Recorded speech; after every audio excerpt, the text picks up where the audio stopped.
Okay, this is an update video from Metal Detecting Beginner to Beginner. This is where I go over some of the things that I've been working on or stuff that I needed information on that I definitely want to pass on to everyone that's watching. And we're going to start over here with some of the collectible cars that I found.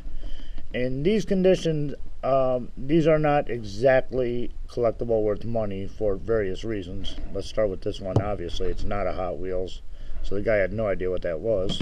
But I did talk to a collector, and this car over here was probably the more valuable out of the two.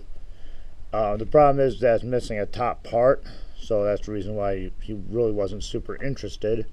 But one thing he did tell me is that when it comes to Hot Wheels, instead of having like the white wall tires, if the line is red, like a red wall tire, it's actually more desirable to a collector.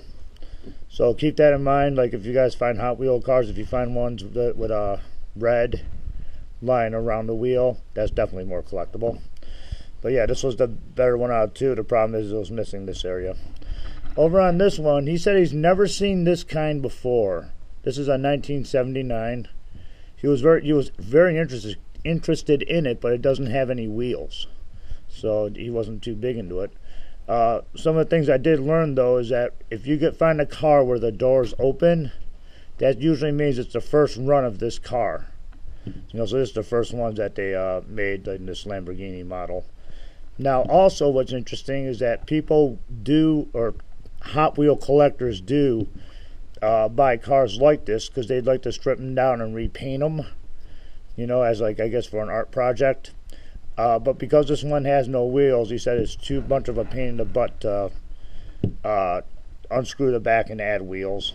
But that's something you might want to check out if you guys find any Hot Wheel cars. Some collectors repaint them. The doors that open are usually the first model. And keep an eye on the wheels. If you guys got a red wheels or red around the wheels, it's a little bit more desirable and more collectible. Okay, another update over here. We found Chemical X actually found this coin over here. We showed it on the last one, and I wanted to do some research on it, and it turns out to be a Lebanese pound. A Lebanese pound that should be worth about 33 cents. And on the coin itself, it does tell you what bank it came from. Bank Dublin, that's the name of the bank. But yeah, this is in very poor condition, as you can tell. But it still will go in my foreign coin collection because I love it. So thanks Chemical X for finding that one. It's cool as heck. Now over here we got two rings. We know they're silver. I checked them out. It says 925 on the back.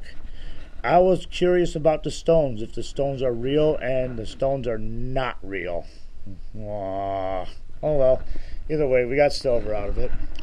And now I got a tendency to get creative with some of the stuff that we find. Chemical X found this live 9-gauge bullet. I decided to turn it into a necklace. It's super easy to do if you guys have something you want to make necklaces out of. Just go to the dollar store, get a chain that goes for glasses, and then you just add your part to it. So we got ourselves a new bullet necklace.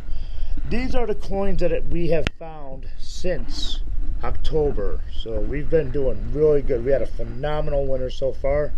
We're going to take this money and put it towards a new pinpointer for Chemical X. So that's cool.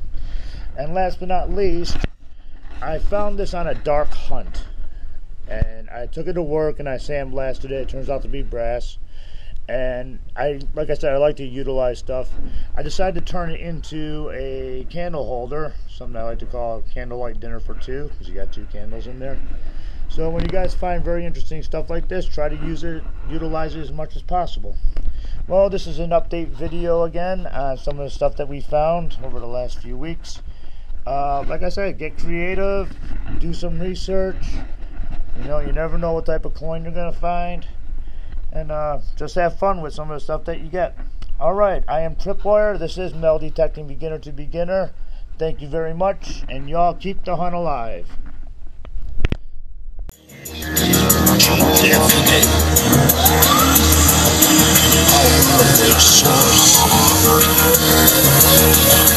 Christian